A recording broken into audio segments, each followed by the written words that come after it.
नमस्कार दोस्तों, आप सभी का स्वागत है एसजी क्लासेस की साइंस क्लास में। आज एक नया टॉपिक लेके आपके सामने हम आए हैं, सरफेस टेंशन। सीधे सीधे एक नंबर का क्वेश्चन इस चैप्टर से एग्जाम में पुट कर दिया जाता है और बहुत इजी चैप्टर है, आपको समझने में आसानी होगी। इस तरह से हमने अपना पढ़ाने का ध्येय बनाया हुआ है दोस्तों। तो सरफेस टेंशन, पृष्ठ तनाव जानने से पहले हमें दो तरह के बल को जानना होगा जो सॉलिड और लिक्विड्स के अंदर लगते हैं। सबसे पहला बल होता है दोस्तों कोहेसिव फोर्स। अब दोस्तों कोहेसिव फोर्स हिंदी मीडियम वाले बच्चे जान लें, एकजुटता बल। एकजुटता यानी इस शब्द से, कोहेसिव से एक बात हमें समझ में आती है कि एकजुटता मतलब जब यह वह बल होता है जो दो मॉलिक्यूल्स का मतलब होता है दोस्तों अणु, दो अणुओं के बीच में लगता है। दो अणुओं के बीच में जो बल लगता है उसे कोहेसिव बल या एडहेसिव बल कहते हैं। लेकिन कोहेसिव और एडहेसिव में क्या फर्क होता है दोस्तों? कोहेसिव बल मैं आपको उदाहरण लेके समझाऊंगा, डेफिनेशंस तो बुक में लिखी हुई हैं। जैसे मान लीजिए कोहेसिव बल मैं कब कहूँगा? जब मेरे पास कंटेनर में वाटर होगा। अब वाटर दोस्तों पानी होता है यानी H2O। तो H2O एक मॉलिक्यूल होता है। H2O क्या है? एक मॉलिक्यूल, यानी हाइड्रोजन के दो एटम। ठीक है, दो एटम किसके? हाइड्रोजन के दो एटम और ऑक्सीजन का जब एक एटम मिलते हैं दोस्तों, तब जाके हमारे पास क्या बनता है? H2O। हाइड्रोजन के दो एटम और एक एटम, यानी एटम को दोस्तों हिंदी मीडियम वाले याद रखें परमाणु कहते हैं। परमाणु कहते हैं एटम को, ठीक है दोस्तों। और अणु कहते हैं मॉलिक्यूल को।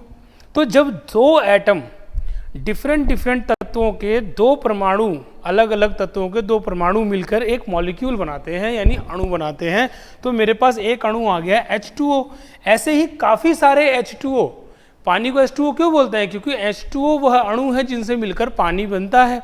तो दोस्तों H2O के काफ़ी सारे मॉलिक्यूल्स मिल करके वाटर बनाते हैं, वाटर का निर्माण करते हैं।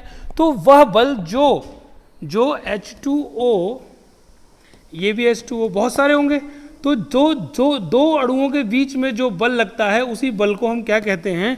कोहेसिव बल। अब कोहेसिव क्या हुआ कि कोहेसिव बल सेम सब्सटेंस के, एक ही पदार्थ के सेम मॉलिक्यूल्स के बीच में जो बल लगता है। पानी का एक ही मॉलिक्यूल से बना हुआ है H2O, तो उसके बीच में जो बल लगता है उसे हम क्या बोलते हैं दोस्तों? Cohesive force. यानी the force of attraction between the molecules of same substance. Force of attraction between molecules of same substance, ये वर्ड याद रखिएगा कि फोर्स ऑफ अट्रैक्शन, ठीक है दोस्तों, बिटवीन मॉलिक्यूल्स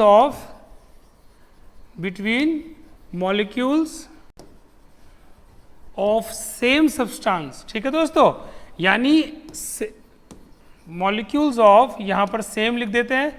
तो दोस्तों ये ध्यान रखिएगा कि सेम सब्सटेंस, ठीक है, उसी पदार्थ के मॉलिक्यूल्स के बीच में जो बल लगता है उसे हम कोहेसिव बल कहते हैं। जैसे एक उदाहरण लेते हैं कि कोहेसिव बल सबसे ज़्यादा किस में होगा? सॉलिड्स में। मान लीजिए मेरे पास कोई आयरन का पीस है, तो आयरन का हमें पता है कि एटम क्या होता है? Fe। उसका Fe, आयरन का एक एटम से बना होता है Fe। ये Fe बहुत सारे होंगे, बहुत सारे। आयरन के पीस में अनगिनत एटम्स होते हैं। और दोस्तों एक चीज़ याद रखिएगा, एग्जाम में स्ट्रेट फॉरवर्ड क्वेश्चन आता है कि एटम का, एक परमाणु का साइज कितना होता है? तो लगभग 10 की पावर कितना होता है दोस्तों? 10 की पावर -10 रेडियस होता है, रेडियस ऑफ एटम। ठीक है दोस्तों, ये होता है रेडियस ऑफ एटम। अब ये बात हुई है तो थोड़ा समझा दें कि मान लीजिए कोई अणु है Fe का, तो ये उसका न्यूक्लियस होता है। न्यूक्लियस क्या होता है?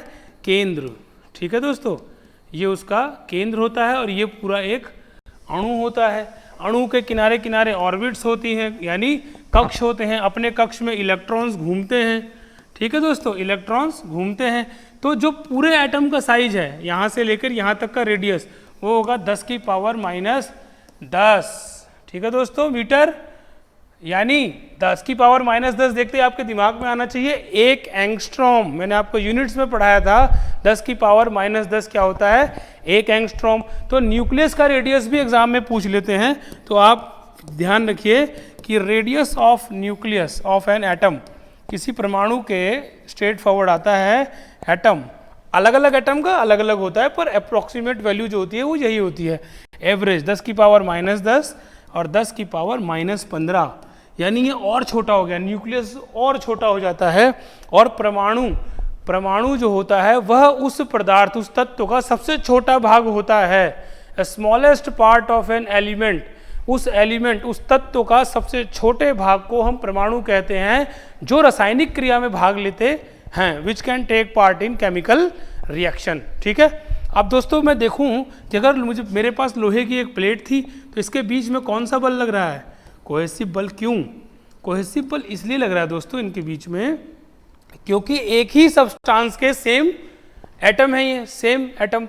तो दोस्तों एक चीज और नोट रखिएगा, एक ही सब्सटेंस के सेम मॉलिक्यूल या सेम एटम्स के बीच में, सेम परमाणु या सेम अणु के बीच में, एक ही सब्सटेंस के अणुओं के बीच में या परमाणुओं के बीच में जो बल लगता है उसे एकजुटता बल कहते हैं, कोहेसिव फोर्स कहते हैं। और कोहेसिव फोर्स अगर आपसे पूछा जाए कि सबसे ज़्यादा किस में होगी, सॉलिड, लिक्विड या गैस, तो आप लिखेंगे cohesive force is maximum in solid.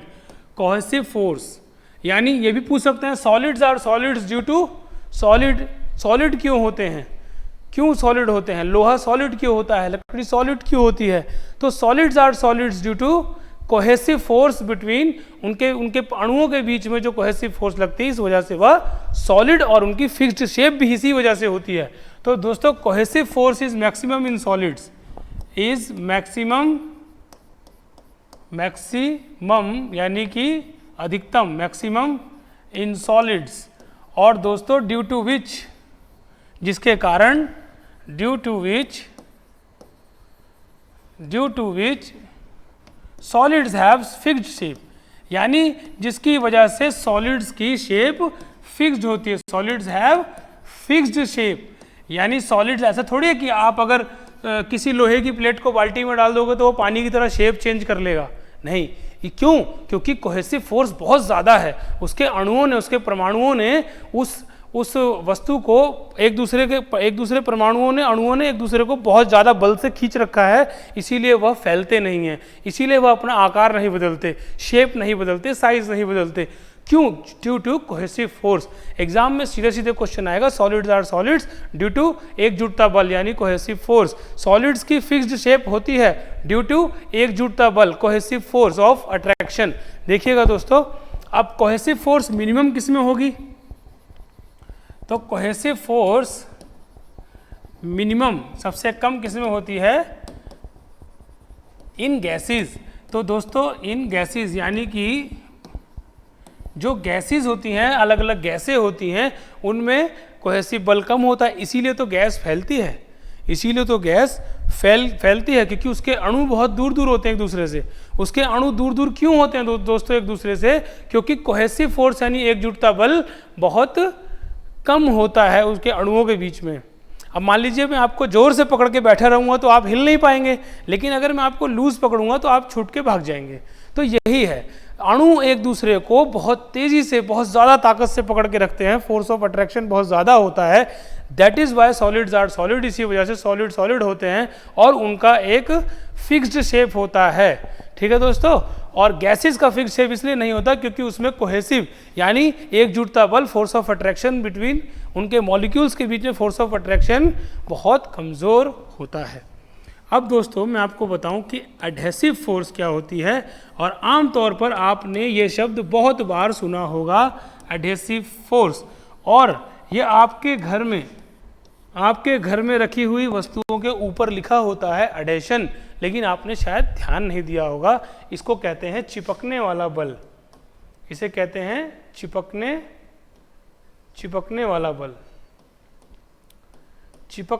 वाला बल, जिससे चीज़ें चिपक जाती हैं, ये वह फोर्स होती है।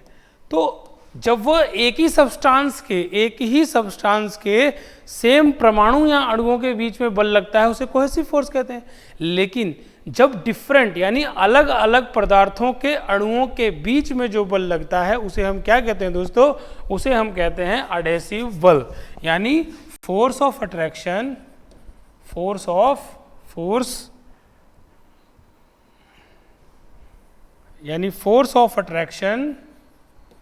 force of attraction between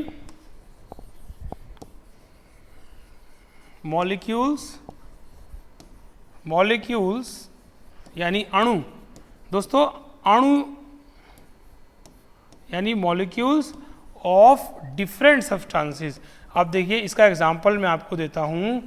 पानी में कोहेसिव बल होता है दोस्तों, पानी में कोहेसिव बल होता है, उसके अणुओं के बीच में कोहेसिव बल लगता है। H2O के मॉलिक्यूल्स के बीच में कोहेसिव बल लगता है दोस्तों।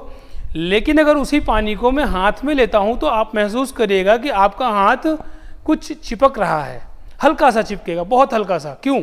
क्योंकि अब बल पानी का अणु H2O और मेरा हाथ भी तो अणुओं से बना है, एटम्स से बना है, तो मेरे हाथ के अणुओं और उस पानी के मॉलिक्यूल के बीच में जो फोर्स लग रही है, यानी दो अलग अलग पदार्थों के अणुओं के बीच में जो बल लगता है, जो बल दो अलग अलग पदार्थों को यदि मैं पास ले आऊं, मिक्स कर दूं, उनके अणुओं के बीच में लगता है, उसे ही कहते हैं adhesive force.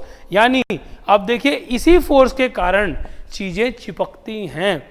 Just due to adhesive force, आप याद रखिएगा कि due to adhesive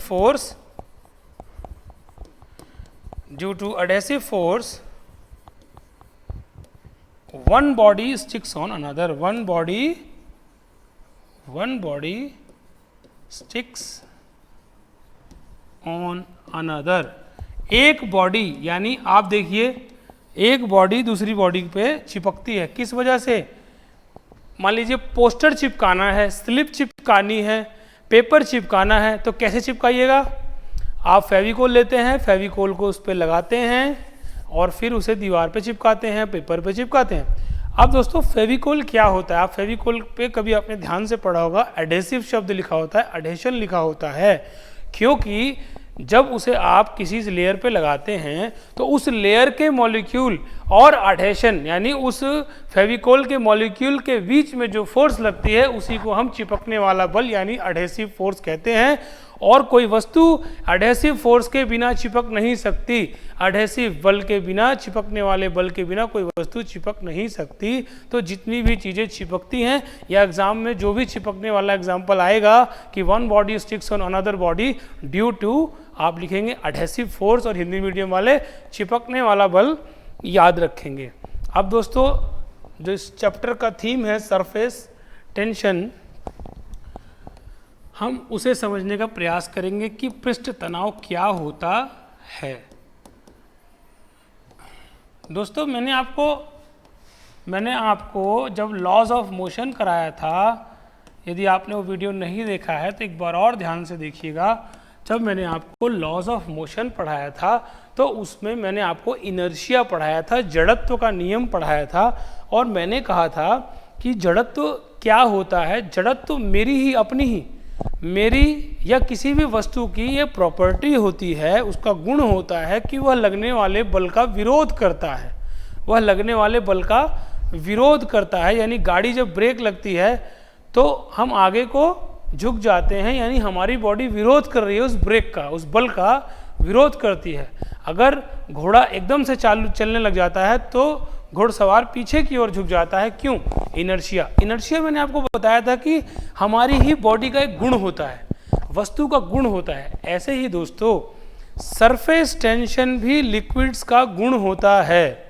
surface tension, पृष्ठ तनाव हर तरल पदार्थ का गुण होता है, जिसकी वजह से it is a property of a liquid by virtue of which, उसका गुण होता है जिसके कारण वह लिक्विड सबसे कम, उसकी जो ऊपर की लेयर होती है वह सबसे कम सरफेस एरिया यानी पृष्ठीय क्षेत्रफल सबसे कम घेरती है। यानी अगर मैं कहूँ इंग्लिश में तो it is a property of a body by virtue of which a body a layer of liquid acquires a minimum free surface area। और मिनिमम फ्री सरफेस एरिया क्या होता है दोस्तों? स्फेयर का सबसे मिनिमम सरफेस एरिया होता है। फिर से मैं बता दूं कि किसी भी तरल पदार्थ का सरफेस टेंशन यानी पृष्ठीय तनाव वह गुण होता है जिसकी वजह से वह तरल पदार्थ सबसे कम पृष्ठीय क्षेत्रफल घेरता है, सबसे कम सरफेस एरिया घेरता है। और सबसे कम सरफेस एरिया दोस्तों स्फेयर का होता है, सबसे कम सरफेस एरिया स्फेयर का होता है। इसी वजह से पानी की बूंदें गोल होती हैं। एग्जाम में सीधा सीधा क्वेश्चन आता है कि द ड्रॉप्स ऑफ लिक्विड और water are spherical due to, आप लिखेंगे पृष्ठ तनाव के कारण। तो मैं लिख देता हूं दोस्तों, it is a property of a body, it is a property of a liquid, sorry दोस्तों, it is a property of liquid, यह उस लिक्विड की प्रॉपर्टी होती है, बांध के रखता है अपने आप को, उसका आउटर लेयर। जैसे एक स्ट्रेच्ड मेम्ब्रेन होती है, समझ रहे हैं आप, झिल्ली होती है तनी हुई, उसी की तरह पानी की लेयर या लिक्विड की लेयर अपने आप को तान के रखती है, लाइक अ इलास्टिक मेम्ब्रेन, लचीली झिल्ली की तरह, और सबसे कम सरफेस एरिया घेरती है और वो स्फेरिकल होता है, स्फेयर का सबसे कम surface area. It is a property of liquid due to which it acquires a minimum surface area. ठीक है दोस्तों, acquires a minimum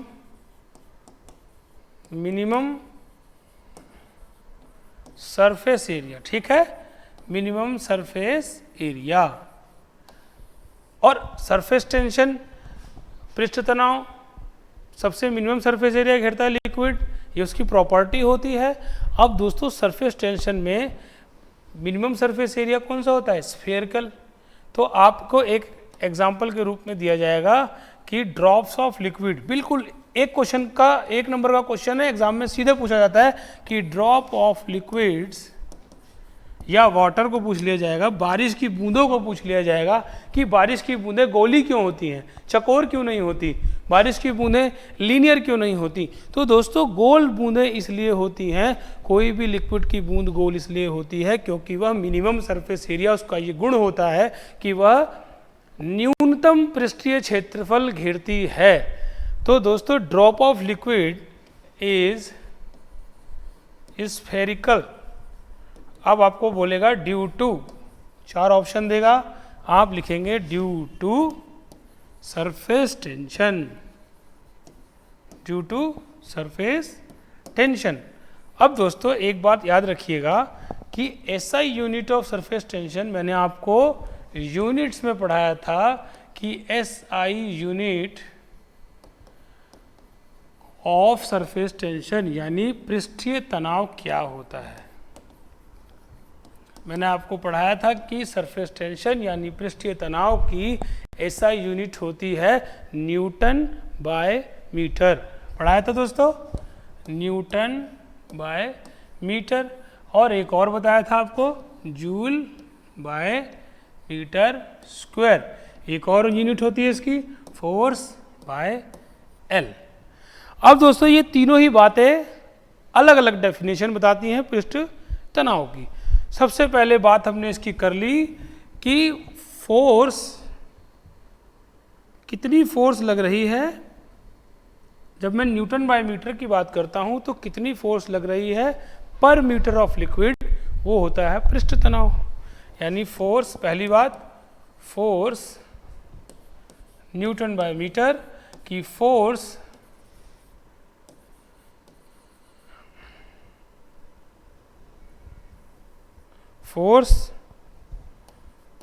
exert on per meter of liquid, ठीक, कि पर मीटर ऑफ लिक्विड पे कितनी फोर्स लग रही है, वही उसका सरफेस टेंशन। और जब मैं बात करूं जूल बाय मीटर स्क्वायर, तो जूल किसकी यूनिट होती है दोस्तों? मैं आपको बता चुका हूं, जूल, बताइए, जूल यूनिट होती है दोस्तों वर्क और एनर्जी की यूनिट होती है। तो जूल बाय मीटर स्क्वायर का मतलब आप उतना वर्क डन करें, किसी लिक्विड पे आप उतना वर्क डन करें, work done on a liquid कि उसका सरफेस एरिया 1 मीटर स्क्वायर बढ़ जाए। Work done on a liquid to increase its surface area, ठीक है, इट्स सरफेस एरिया। तो दोनों ही तरह से मैं आपको बता रहा हूँ कि ये यूनिट्स क्यों होती है सरफेस टेंशन की, newton by metre, joule by metre square और force by F by L. तो दोस्तों देखिए, तो लॉ ये हो गया work done on a liquid to increase its surface area by unity. यानी जब हम किसी लिक्विड पर इतना कार्य करें, कितने जूल काम करें, इतना काम करें कि उसका जो एरिया है वो 1 मीटर स्क्वायर बढ़ जाए, उसी को हम कहते हैं सरफेस टेंशन। और एफ बाय एल होता है जब टेंजेंशियल फोर्स किसी लिक्विड पर लगती है उसकी लेंथ के अलोंग, उसकी लेंथ के अलोंग जब कोई टेंजेंशियल फोर्स किसी लिक्विड पर लगती है तो उसे भी हम सरफेस टेंशन कहते हैं। अब दोस्तों मैंने आपको बताया था कि न्यूटन बाय मीटर डायमेंशन निकालना बताया था, जूल बाय मीटर स्क्वायर। देखिए दोनों से डायमेंशन सेम आएगी।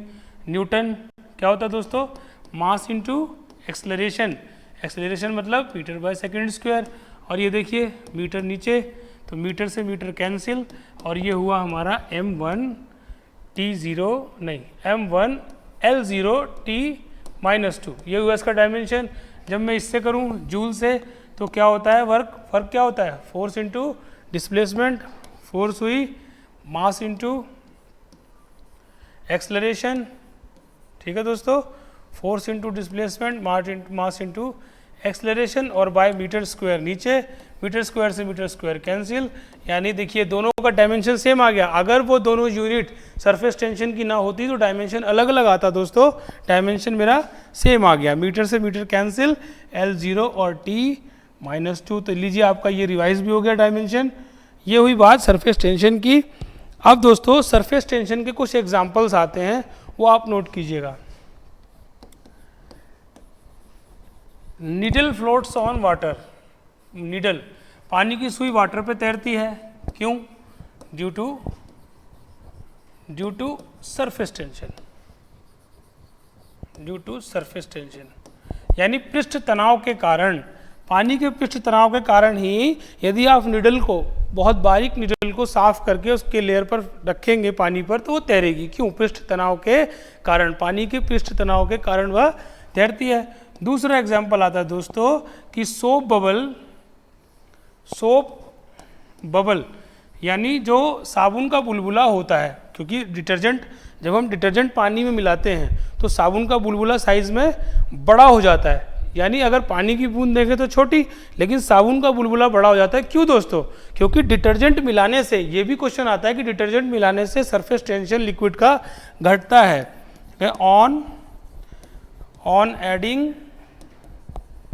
ऑन एडिंग डिटर्जेंट्स, ठीक है दोस्तों, डिटर्जेंट्स मिलाने से, on adding detergents surface tension में, SF से डिनोट कर रहा हूँ सरफेस टेंशन, यानी पृष्ठ तनाव ऑफ लिक्विड, किसी भी लिक्विड का सरफेस टेंशन क्या हो जाता है, घट जाता है, लिक्विड डिक्रीजेज। तो पृष्ठ तनाव आएगा क्वेश्चन की, अगर हम किसी लिक्विड में अगर डिटर्जेंट मिलाते हैं तो उसका पृष्ठ तनाव बढ़ेगा घटेगा, 4 ऑप्शन देंगे तो आप लिखेंगे कि डिटर्जेंट मिलाने से उसका पृष्ठ तनाव घट जाता है। और उसी वजह से देखिए डिटर्जेंट मिलाने से पृष्ठ तनाव घटता है, ड्यू टू विच, जिसकी वजह से उसकी क्लीनिंग एबिलिटी बन जाती है, due to which cleaning ability, यानी साफ करने की क्षमता उस लिक्विड की बढ़ जाती है। किसी लिक्विड की डिटर्जेंट डालने पर पृष्ठ तनाव घटता है और क्लीनिंग एबिलिटी क्या होती है, इंक्रीज कर जाती है, ठीक है दोस्तों। तो soap bubble bigger in size, क्यों, बड़ा हो जाता है ना, बिगर इन साइज, क्योंकि अब जो फोर्स लग रही थी उसके मॉलिक्यूल्स के बीच में वो कम हो गई, अब वो बड़ा एरिया एक्वायर करेगी। तो soap bubble bigger due to किसके कारण, डिक्रीज सरफेस टेंशन। ये सभी एग्जाम्पल्स स्ट्रेट फॉरवर्ड एग्जाम में दोस्तों पूछे जाते हैं, तो आप लोग इस पर रिवाइज करिएगा और बार बार देखिएगा और दोस्तों एक एग्जाम्पल और आता है बहुत इम्पॉर्टेंट, कि केरोसिन, मिट्टी का तेल डालने के बाद मच्छर मर जाते हैं। मच्छर का जो लार्वा होता है पानी में वो मर जाता है केरोसिन ऑयल ऐड करने के बाद। कहते हैं ना कूलर के पानी में केरोसिन डाल दीजिए तो मच्छर मर जाएगा। तो मच्छर नहीं मरेगा, मच्छर के जो नए लार्वा पनपते हैं पानी की लेयर के ऊपर वो मर जाते हैं, क्योंकि दोस्तों मच्छर पानी के अंदर सांस नहीं ले पाता है। तो kerosene oil adding with water, जैसे ही मिट्टी का तेल डालते हैं हम वाटर के अंदर तो सरफेस टेंशन किसका, सरफेस टेंशन वाटर का, ये एरो नीचे जा रहा है तो डिक्रीज कर जाता है सरपृष्ठ तनाव कम होने के कारण।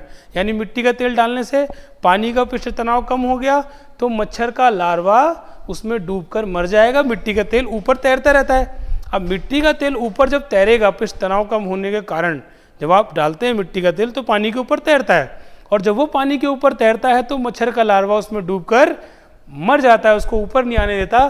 तो होता क्या है वो मैकेनिज्म कि मिट्टी का तेल डालने के बाद पृष्ठ तनाव पानी का घट जाता है, उस वजह से लार्वा मॉस्किटो का मर जाता है। दूसरा एग्जाम्पल मैंने बताया डिटर्जेंट ऐड करने के बाद। ठीक है दोस्तों, डिटर्जेंट आपने ऐड किया, पृष्ठ तनाव घट गया, क्लीनिंग एबिलिटी बढ़ जाती है। डिटर्जेंट ऐड करने से पृष्ठ तनाव कम हो जाता है और पानी की साफ करने की कपड़ों को क्षमता बढ़ जाती है।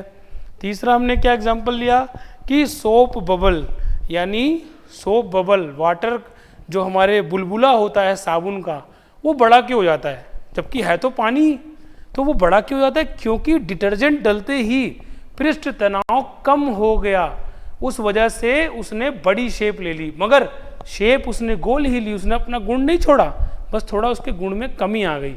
यानी उसने स्फेयर की शेप ली, गोले का आकार लिया पर बड़ा आकार ले लिया, क्योंकि उसका पृष्ठ तनाव दोस्तों घट गया।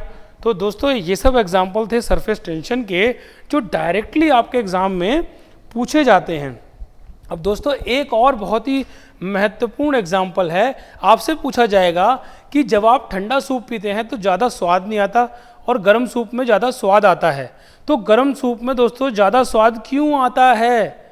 क्योंकि दोस्तों एक चीज़ याद रखिएगा कि सरफेस टेंशन घट जाता है, सरफेस टेंशन घटता है दोस्तों टेम्परेचर बढ़ाने से। याद रखिएगा, अगर आप किसी लिक्विड को, आप खुद सोचिए, मैंने कहा था कि गैसेस का सरफेस टेंशन वो कम होता है, कोहेसिव बल गैसेस में बहुत कम होता है। तो जैसे ही आप टेम्परेचर को बढ़ाएंगे, यानी पानी को चूल्हे पर रखेंगे, तो धीरे धीरे वो भाप की तरफ जाना शुरू कर देगा, उसका टेम्परेचर बढ़ता है। तो आपसे सीधा सीधा पूछा जाएगा कि सरफेस टेंशन घटता है टेम्परेचर बढ़ाने से, तो आप बताएंगे कि पृष्ठ तनाव टेम्परेचर तापमान बढ़ाने से पृष्ठ तनाव घट जाता है। इसी वजह से ठंडा सूप ज़्यादा नहीं फैलता हमारे मुंह में। दोस्तों ठंडा सूप हमारे मुंह में ज़्यादा नहीं फैलता, इसीलिए ज़्यादा स्वाद नहीं लगता। और गरम गरम सूप जब हम पीते हैं तो वो ज़्यादा टेस्टी लगता है due to decrease of surface tension. तो दोस्तों आज की क्लास हम यही समाप्त करते हैं। आशा करेंगे कि आपको बहुत कुछ समझ आया होगा। आप रिवाइज करते हैं, और वीडियो को अगर लाइक नहीं किया तो आप लाइक करना मत भूलिएगा और आप कमेंट जरूर कीजिएगा। धन्यवाद दोस्तों।